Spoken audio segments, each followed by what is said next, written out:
સુરતમાં નગર પ્રાથમિક શિક્ષણ સમિતિએ રીતસરનો ભાંગરો વાટ્યો। સરકારી શાળા બનીને તૈયાર છે, તેમ છતાં સરકારની મંજૂરીની હજુ રાહ જોવાઈ રહી છે।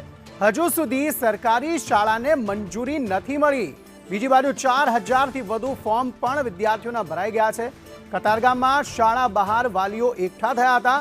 ખાનગી શાળાને એડમિશન મળે તેવા પ્રયાસો જાણે થઈ રહ્યા હોય તેવા આક્ષેપ થઈ રહ્યા છે। તંત્રના પાપે વાલીઓ હેરાન પરેશાન થઈ ગયા છે।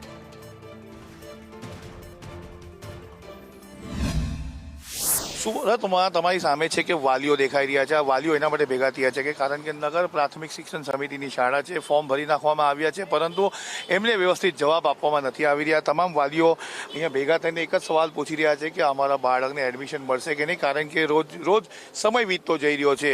ભરતભાઈ, તમને પૂછીશ શું કેવું છે અને કેમ ભેગા થયા? હવે ખરેખર આ જે સ્કૂલ નહીં બની, કતારગામમાં એક પહેલી સ્કૂલ બની છે, આમાં 4000થી 5000 ફોર્મ ભરાણા છે અને તેવી તારીખે ફોર્મ લેવાનું બંધ કરી દીધું છે। તેવી તારીખથી આ સ્કૂલની નોટિસ બોર્ડમાં મારવામાં આવ્યું હતું કે નિયમિત તમારે જોઈ જવું કે આરે અમે ડ્રો કરવાના છે। પણ આ વસ્તુ જોતાં મને એવું લાગ્યું કે 4000થી 5000 માણસને રોજની તકલીફ છે, આ સ્કૂલ ઉપર આવવું પડે છે, જોઈ નિરાશ થઈને જાય છે। પોતાના વિદ્યાર્થીઓને, પોતાના બાળકોને ક્યાં ભણાવવા તે ઓલામાં છે। અને ત્યારે મેં પ્રથમ દિવસ આપણા શાસન અધિકારી સુરતના શ્રી મેહુલભાઈને મળ્યો અને રૂબરૂ રજૂઆત કરી અને લેખિત અરજી તથા મૌખિક વાત કરીએ। એટલે શાસન અધિકારીનું કહેવું હતું કે સાંજ સુધીમાં મેં તારીખ નક્કી કરી વાળશું, પરંતુ સાંજ સુધીમાં તારીખ નક્કી ન કરતા ગઈકાલે સવારમાં મેયરશ્રીને મેં ફોન કર્યો અને મેયરશ્રીએ એવું કીધું કે આવું ન ચાલે, માટે હું શાસન અધિકારીને ફોન કરું છું, હમણાં જ તારીખ નક્કી કરી અને બોર્ડમાં લખાવું છું। પરંતુ સાંજ સુધી ન થતાં આજ નો છૂટકે સવારથી હું અહીંયા છું તથા તમામ વાલીઓ અહીંયા છે અને તમને લોકોને અહીંયા બોલાવવા પડ્યા છે, કારણ કે આજે શાસન અધિકારી તરફથી કહેવામાં આવે છે કે આ સ્કૂલની મંજૂરી જ નથી લીધેલી।